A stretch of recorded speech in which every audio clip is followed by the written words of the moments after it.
ये मेरी पवन चक्की बनाने का सपना ही रह गया। बीच में ही मैंने छोड़ दिया था। और ये कुछ पाइप है जिसकी मदद से मैं प्लेट बनाता था। और ये मेरी पुरानी लाइट है जो बिगड़ गई थी। बाद में मैंने लगभग 5 या 6 क्लास में था तब इसके साथ कुछ छेड़छानी की है। नॉर्मल बैटरी, लिथियम आयन की बैटरी जोड़ के सर्किट वर्किट बना के एकदम सेट किया था परफेक्ट।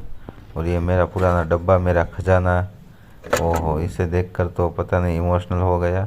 सारी की सारी चीज़ें मेरी बिगड़ गई है, सब में पानी चला गया है। ये देखिए, ये सारा का सारा લા, मैं इसमें माल सामान પણ रखता था। कैसी હતું ઈ बुरी तरह હારી से ગયો। ये हालत हो गई है। इसका इमोशन मैं कैसे આગળ बनाऊँ હું આવશે? बताऊँ आप सबको। અને तो अगर आप રવાનું भी નહીં ऐसा कुछ करते तो कमेंट में ज़रूर કાંઈ बताना। એ સાજણ સાજણ તારા સંભારણા